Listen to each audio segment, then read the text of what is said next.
नमस्कार दोस्तों, मेरा नाम है विमल सिंह बालाजी। स्टडी अड्डा में आपका स्वागत है।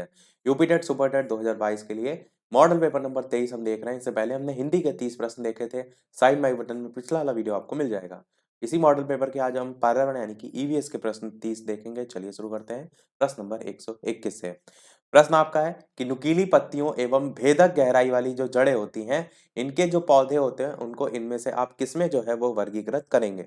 मरुद्भिद में, या फिर आर्द्रतोद्भिद में, या समोद्भिद में, या फिर मरुस्थलीय पौधों में? तो बताइए इनमें से कौन सा सही होगा। आपने ये भी ध्यान दिया होगा, मरुस्थलीय जो इलाके होते हैं वहां पर क्या होता है, इतना जल तो होता नहीं है, तो जो वाष्पोत्सर्जन होता है ना, वो अगर दर ज्यादा हो जाएगी तो पेड़ चलेंगे कैसे? इसलिए वहां की आप देखेंगे जो पत्तियां होती हैं वो नुकीली होती हैं। तो नुकीली जो यहाँ पर आपका वर्ड है, इससे आपको ये क्लियर हुआ, या तो मरुद्भिद होगा या तो मरुस्थलीय होगा। सेकंड और थर्ड यहाँ पर कट जाएगा, तो फर्स्ट और फोर्थ में कौन सा सही होगा? तो मरुद्भिद आपका यहाँ पर सही होगा। मरुस्थलीय पौधे के अंतर्गत तो सभी टाइप के आ जाते हैं, पर इसमें वर्गीकृत जिसमें किया गया वर्गीकरण जो है वो मरुद्भिद में आएगा। 122 प्रश्न है, पेयजल को शुद्ध करने के लिए पोटेशियम परमैंगनेट का प्रयोग किया जाता है, क्योंकि ये क्या करता है, जल की जो अशुद्धियां हैं उसका उसको घोल देता है, या फिर अनउर्वरकी कारक है, या फिर ऑक्सी कारक है, या फिर उपचायक है? बताइए कौन सा सही होगा। तो आंसर की बात करते हैं इन चारों ऑप्शन में, तो आपका ये ऑक्सी कारक जो है, ये ऑप्शन जो है वो सही होगा। पोटेशियम जो परमैंगनेट होता है, ये जो वियोजित लोहे, मैग्नीज और हाइड्रोजन सल्फाइड के जो ठोस कण है उसमें ऑक्सीकृत करता है, जो कि आप कहेंगे जल के द्वारा जो है निष्कर्षित किया जाता है। रीजन भी यही होता है, इसका यूज विरंजन अभिक्रिया के रूप में भी जो है वो किया जाता है। 123 प्रश्न, एक पारिस्थितिक तंत्र में उत्पादक और उपभोक्ताओं की संख्या को निश्चित करते हैं जलवायु संबंधी कारक, धरातलीय कारक, जैविक कारक, मृदा कारक? बताइए कौन सा सही होगा। उत्पादक और उपभोक्ता की जो संख्या है उसके संदर्भ में पूछा गया, उसको निश्चित करते हैं। आंसर की बात करते हैं तो आपका ऑप्शन 1 2 3 4 में से आंसर की बात करते हैं तो आपका ऑप्शन जलवायु संबंधी कारक जो है आपका सही हो जाएगा, जो कि इसको प्रभावित करते हैं, निश्चित करते हैं। 124 प्रश्न, धुएं से आंखों में जलन पैदा करने वाला होता है सल्फर डाइऑक्साइड, पैन जिसकी फुल फॉर्म है परा ऑक्सी एसिटिल नाइट्रेट, ओजोन या नाइट्रिक ऑक्साइड? बताइए कौन सा इनमें से सही होगा। धुएं से आंखों में जलन पैदा करने वाला होता है। आंसर की बात करते हैं इन चारों ऑप्शन में से, तो आपका ऑप्शन नाइट्रिक ऑक्साइड जो है आपका सही होगा। नाइट्रिक ऑक्साइड जो है धुएं से आंखों में जलन पैदा करने वाला होता है, आपका नाइट्रिक ऑक्साइड।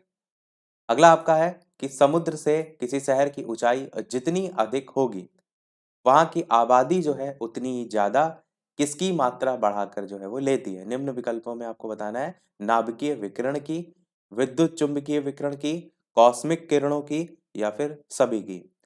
समुद्र से किसी शहर की ऊंचाई जितनी ज्यादा होगी, वहां की आबादी उतनी ज्यादा किसकी मात्रा बढ़ाकर लेती है?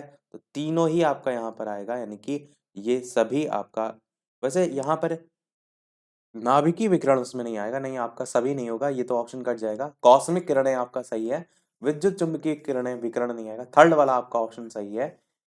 अगला देखते हैं आपका 126, अंतरराष्ट्रीय वर्षा सूचना केंद्र को बताना है कहाँ स्थापित किया गया, ओस्लो, स्टॉकहोम, कोपेनहेगन, या फिर लंदन? अंतरराष्ट्रीय वर्षा सूचना केंद्र, आंसर की बात करते हैं इन चार ऑप्शन में से, तो आपका ऑप्शन पहला वाला ही ओस्लो सही होगा, जो कि आप क्या कहेंगे नॉर्वे के अंतर्गत आता है, तो ओस्लो नॉर्वे आपका सही होगा।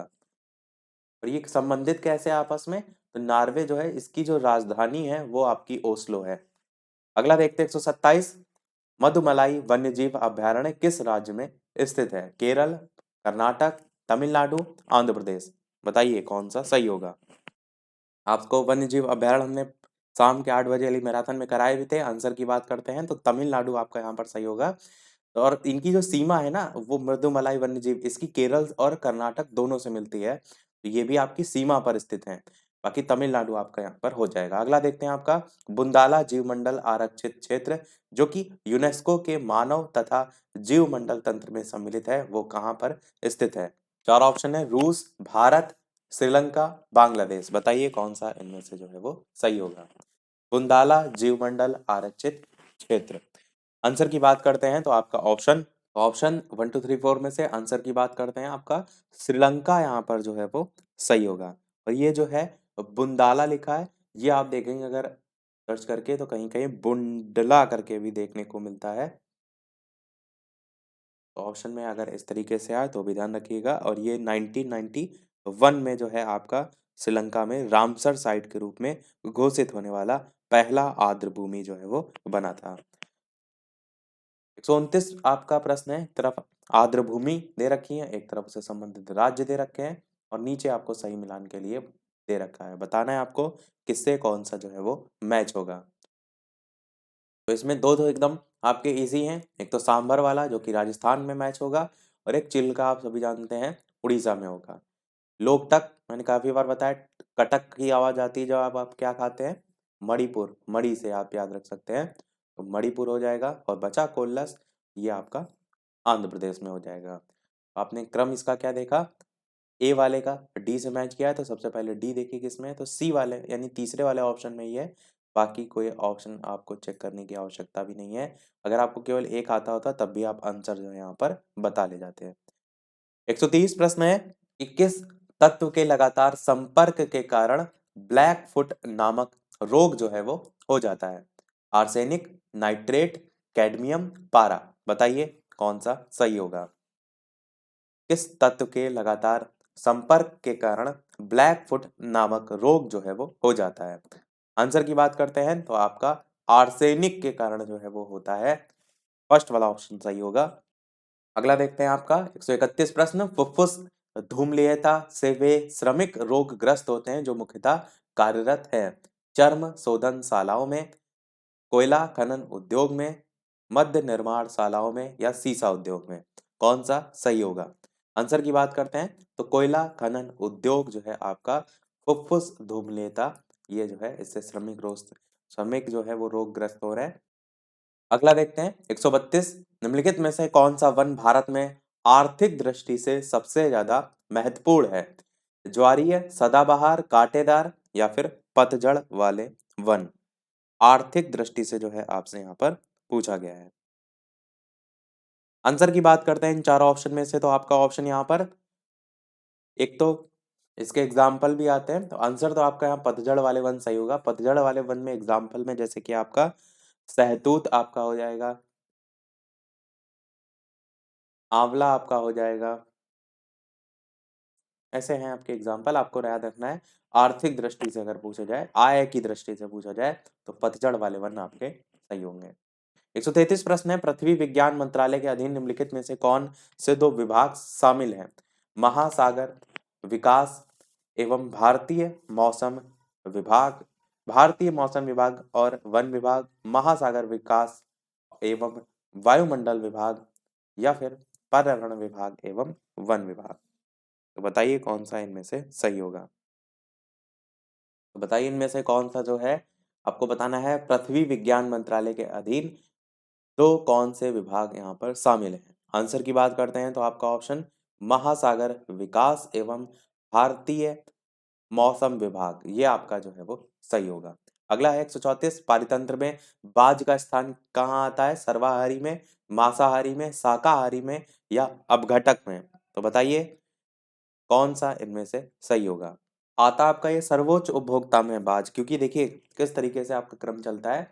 जो आपकी हरी घास होती है उसको कौन खाता है, तो उसको खाता है टिड्डा। और टिड्डा को कौन खाता है, तो टिड्डा को आपका चूहा खाता है। चूहा को कौन खाता है, तो इसको सांप खाता है। और सांप को कौन खाता है, तो उसको बाज खाता है। तो सबसे ऊपर आ रहा है आपका बाज, तो सर्वोच्च आपका उसमें आएगा श्रेणी में। अब यहाँ पर शाकाहारी अपघटक ये तो नहीं होगा। सर्वाहारी मांसाहारी में सर्वोच्च में सर्वाहारी ही आता है, तो सर्वाहारी के साथ ही हम जो है वो जाएंगे। अगला देखते हैं 135 प्रश्न। कार्बन डाइऑक्साइड के उत्सर्जन का प्रमुख स्रोत क्या है। जीवाश्म ईंधन दहन, प्राणियों का श्वसन, ज्वालामुखी क्रिया या फिर दलदली भूमियां। बताइए कौन सा इनमें से सही होगा। साथ ही साथ वीडियो पसंद आए लाइक और शेयर भी सभी लोग अवश्य करते रहिएगा। इसी प्रकार अच्छे अच्छे प्रश्न हम प्रैक्टिस जो है वो करते रहें। तो बताइए कौन सा इनमें से जो है वो सही होगा। कार्बन डाइऑक्साइड के उत्सर्जन का प्रमुख स्रोत आपको जो है वो बताना है। आंसर की बात करते हैं तो आपका ऑप्शन यहाँ पर पहला वाला ही जीवाश्म ईंधन दहन जो है वो सही होगा। कार्बन डाइऑक्साइड के उत्सर्जन का जो प्रमुख आधार होता है या प्रमुख स्रोत होता है वो ज्यादातर कार्बन युक्त ईंधन के जलने से, लकड़ी और अन्य जो स्रोत है उनके उन वहां से आपकी सबसे ज्यादा उत्सर्जन का प्रमुख स्रोत होता है। अगला प्रश्न आपका 136 कह रहा है पर्यावरण के संदर्भ में कि भारत के पर्यावरण से जो जुड़े हुए मुद्दे हैं उनसे संबंधित निम्नलिखित कथनों पर विचार कीजिए। पहला कह रहा है मन्नार की जो खाड़ी है वो जीवमंडल आरक्षित क्षेत्र में से एक है। आप कहेंगे बिल्कुल है, क्योंकि मैंने आपको जो कल हमने इससे पहले पढ़ा था उसमें बताया भी था मन्नार की खाड़ी जो है 18 जीवमंडल आरक्षित क्षेत्र है उसमें से आती है। दूसरा कह रहा है गंगा कार्य योजना चरण 2 का विलय राष्ट्रीय नदी संरक्षण योजना में हो गया है। बिल्कुल हो गया है, ये भी सही है। तीसरा कह रहा है नई दिल्ली स्थित राष्ट्रीय प्राकृतिक इतिहास संग्रहालय पर्यावरण संघ संरक्षण से संबंधित जो गैर औपचारिक शिक्षा है वो प्रदान करता है। ये भी आपका सही है। पर्यावरण सूचना प्रणाली पर्यावरण सूचना के लिए एक विकेंद्रीकृत सूचना नेटवर्क के रूप में कार्य करता है, तो ये भी सही है। चारों सही है, चारों सही वाला ऑप्शन है यहाँ पर। हाँ, डी वाला है, फोर्थ वाला है, तो ये आपका ऑप्शन यहाँ पर जो है वो सही होगा। अगला 137 प्रश्न है वृक्ष और जो वन है उनको काटने से किस प्रकार की हानि होती है। पहला कह रहा है वायुमंडलीय परिवर्तन, दूसरा कह रहा है प्रदूषण का खतरा, तीसरा भूमि संरक्षण और चौथा ये सभी। भूमि संरक्षण से कैसे, क्योंकि जब जो वन होते हैं ना वो जड़ों को बांध के रखते हैं, उनको जब आप काट देते हैं तो कोई बाढ़ वगैरह आती है तो क्या होता है, मृदा का अपरदन होता है, मिट्टी को साथ में बहा कर ले जाता है, तो भूमि का संरक्षण होता है। अगर वृक्ष और वनों को काटने से आप कहेंगे कि हानि में आपसे पूछा जाए तो भूमि संरक्षण हो जाएगा। प्रदूषण भी आपका होगा, जैसे कार्बन डाइऑक्साइड का ज्यादा से ज्यादा उत्सर्जन होता है तो उसको लेने का काम पेड़ पौधे कर रहे हैं तो वो भी आपका है। और वायुमंडलीय परिवर्तन भी आपका आएगा, यानी आंसर आपका ये सभी आपका यहाँ पर हो जाएगा। अगला है जैव उपचारण, इसके संदर्भ में पूछा गया है, इससे क्या तात्पर्य है। जीवों द्वारा पर्यावरण से विषैले पदार्थों का निष्कासन, रोगाणुओं व पीड़कों पर जैविक नियंत्रण, शरीर में अंगों का प्रत्यारोपण या सूक्ष्म जो जीव है उनकी सहायता से रोगों का निदान। बताइए कौन सा इनमें से सही होगा। यहाँ पर अगर आप अलग-अलग करेंगे जैव उपचारण को तो जैव या जीव और उपचार और ला ऐसे अलग होगा, यानी जीवों के द्वारा उपचार होता है। तो पहला ही ऑप्शन यहाँ पर सही होगा, जीवों द्वारा पर्यावरण से विषैले पदार्थों का निष्कासन, ये आपका जो है वो सही होगा। इसमें होता है क्या है, सूक्ष्म जीव जैसे जीवाणु या उनके जो एंजाइम है उसका यूज किया जाता है, और जो भी संदूषित हो चुका पर्यावरण है उसको फिर से उसकी वापस जो स्थिति है, मूल स्थिति जिसको आप कह सकते हैं, उसमें लाया जाता है। 139 प्रश्न है, इन पर विचार कीजिए। धान के खेत, कोयले का खनन, पालतू पशु, आर्द्र भूमि। आपको बताना है कौन ग्रीन हाउस जो गैस है मीथेन के जो है वो स्रोत हैं। मीथेन के संदर्भ में पूछा गया है, ए और डी, बी और सी, ए बी सी या ए बी सी डी चारों। बताइए option A B C D में से 1 2 3 4 में से कौन सा सही होगा। आंसर की बात करते हैं तो धान के खेत भी है आपका, कोयले का खनन भी है आपका, और जो पालतू पशु जुगाली करते हैं वो भी आपका है, और आर्द्र भूमि कह लीजिए, दलदली भूमि कह लीजिए, ये भी है। तो आंसर आपका ए बी सी डी चारों यहाँ पर सही होगा। 140 प्रश्न है, प्लेग आपसे पूछा गया है, विषाणु जनित, कवक जनित, जीवाणु जनित, खनिज जनित, कौन सा सही होगा। बताइए इनमें से प्लेग जो है आपका क्या है, विषाणु जनित है, कवक जनित है, जीवाणु जनित है या खनिज जनित है, कौन सा सही होगा। तो विषाणु जनित आपका ऑप्शन यहाँ पर जो है वो सही होगा। नहीं, आपकी ट्रिक होती है ना पंडित का टीका, आपका विषाणु नहीं होगा, जीवाणु होगा। हमने आपको ट्रिक बताई है, पंडित का टीका न्यू है, जो उसमें पंडित होता है उसमें जो पा है उससे आपका प्लेग ही तो है आपका, और जो ट्रिक है वो किसकी, जीवाणु की तो है आपकी। हाँ, तो जीवाणु जनित है आपका, विषाणु जनित नहीं है। थर्ड वाला आपका ऑप्शन सही होगा, तो आपका थर्ड वाला ऑप्शन सही होगा। अगला है जैव भू रासायनिक चक्र का इनमें पूछा गया कौन सा प्रकार जो है वो नहीं है। बताइए, जल चक्र, गैसीय चक्र, अवसादी चक्र, ऋतु चक्र, जैव भू रासायनिक चक्र का कौन सा इनमें से प्रकार नहीं है। तो आपका जल चक्र भी होता है, गैसीय चक्र भी, अवसादी चक्र भी, और जो आपका अवसादी चक्र है इसी को हम सेडिमेंट्री चक्र भी नाम से जानते हैं। तो ये तीनों हैं, पर ऋतु चक्र नहीं है, तो आंसर आपका फोर्थ वाला जो है वो सही होगा। जो जल चक्र होता है ये क्या होता है, इसमें वायुमंडल और वातावरण के बीच जल का आदान प्रदान जो है वो होता है। गैसीय चक्र क्या होता है, इसमें कार्बन डाइऑक्साइड, नाइट्रोजन और ऑक्सीजन ये सभी आते हैं। अवसादी चक्र फास्फोरस, सल्फर, ये सारी चीजें आती हैं। अगला देखते हैं 142 प्रश्न, इनमें से कौन सही नहीं है? एक फसली कृषि के कारण जैव विविधता का विनाश हो रहा है। दूसरा कह रहा है आपसे कि बहुफसली खेती की पद्धति से जैव जो विविधता है वो सुरक्षित रहती है। तीसरा कह रहा है विशिष्ट खेती जो है उसकी पद्धति जैव विविधता को संरक्षित रखती है। सही नहीं पूछा गया है, इस चीज का ध्यान रखिएगा। और कार्बनिक खेती को पर्यावरण मित्र खेती की उपमा दी गई है। कौन सा इनमें से सही नहीं है? तो यहाँ पर आपका जो गलत है, सही नहीं है, उसके आंसर की बात करते हैं तो विशिष्ट खेती की जो पद्धति है वो जैव विविधता को संरक्षित रखती है, ये आपका सही नहीं है, तो यही आपका आंसर हो जाएगा। 143 प्रश्न है, जैतून की फसल आपसे पूछा गया उष्ण जलवायु की, शीतोष्ण जलवायु की, भूमध्य सागरीय जलवायु की या फिर टैगा जलवायु की? बताइए कौन सा जैतून की जो है वो फसल है? आंसर की बात करते हैं तो थर्ड वाला आपका यहाँ पर भूमध्य सागरीय जो जलवायु है, ये आपका जो है वो आपका थर्ड वाला ऑप्शन, ये आपका जो है वो सही हो जाएगा। जैतून की फसल, भूमध्य सागरीय जलवायु। 144 प्रश्न है आपका, दृश्य प्रकाश के किस रंग में प्रकाश संश्लेषण की क्रिया सबसे ज्यादा होती है? तो बताइए नीला, हरा, लाल, नारंगी। दृश्य प्रकाश के किस रंग में प्रकाश संश्लेषण की क्रिया सर्वाधिक होती है?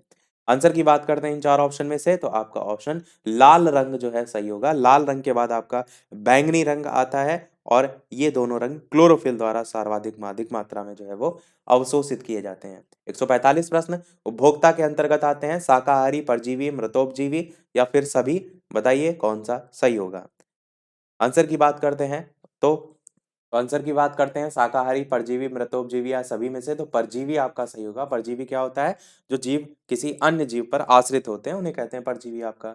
146 है, निम्नलिखित में से कौन सा कारक किसी स्थान की वनस्पति निर्धारित करता है? प्रकाश, वर्षा, मृदा या फिर मृदा जल? बताइए कौन सा इनमें से सही होगा?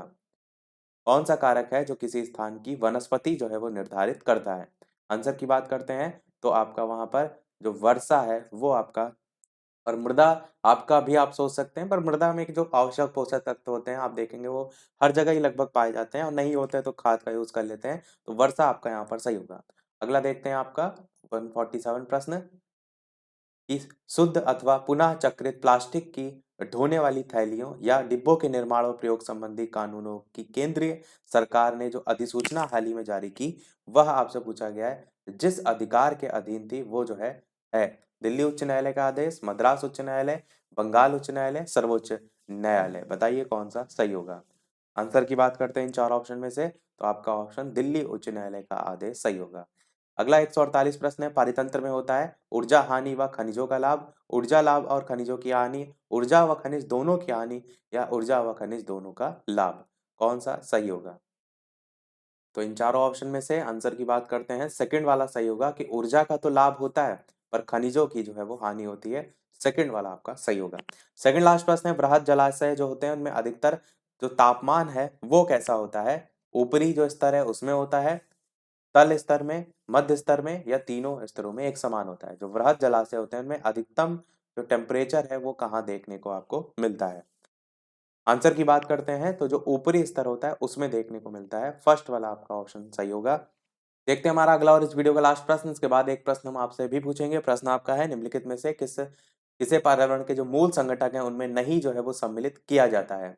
अजैविक, जैविक, ऊर्जा, स्थानिक? बताइए कौन सा सही होगा? साथ ही साथ चैनल पर नए हो तो सब्सक्राइब करके भी अवश्य जुड़ जाइएगा। वीडियो अभी तक आपने लाइक ना किया हो सभी लोग वीडियो को लाइक भी करते रहिएगा, और साथ ही साथ टेलीग्राम चैनल से नहीं जुड़े हो लिंक आपको डिस्क्रिप्शन में मिल जाएगी, सर्च करके भी जुड़ सकते हैं। आंसर की बात करते हैं तो आपका जैविक अजैविक तो आते ही हैं दोनों, साथ ही साथ ऊर्जा भी आपका मूल संगठक में जो है वो आता है, तो ये तीनों जो है आपके सही हैं, पर स्थानिक आपका सही नहीं है, तो आंसर आपका फोर्थ वाला यहाँ पर सही हो जाएगा। सभी प्रश्न हुए हमारे समाप्त। अब एक प्रश्न आपके लिए भी, जैसे कि सभी वीडियो में हम आपसे एक न एक प्रश्न पूछते हैं, तो इस वीडियो का आपके लिए प्रश्न है जिसका आंसर वीडियो के मेन कमेंट में टाइप करके आपको बताना है कि जीन पियाजे के अनुसार संज्ञानात्मक विकास के किस चरण पर बच्चा वस्तु स्थायित्व को प्रदर्शित करता है? मूर्त संक्रियात्मक चरण, औपचारिक संक्रियात्मक चरण, संवेदी प्रेरक चरण या पूर्व संक्रियात्मक चरण? इन चारों में से कौन सा सही होगा? अपना आंसर वीडियो के मेन कमेंट में टाइप करके बताइएगा। लाइव टाइमिंग दो है, दोपहर के 3 बजे और शाम के 8 बजे, तो लाइव आकर भी वीडियो आप देख सकते हैं, प्रश्नों की प्रैक्टिस कर सकते हैं। तो आज वीडियो में इतना ही रखते हैं, मिलते हैं अगले वीडियो में कुछ नए प्रश्नों के साथ, नए टॉपिक के साथ। तब तक के लिए नमस्कार, जय हिंद।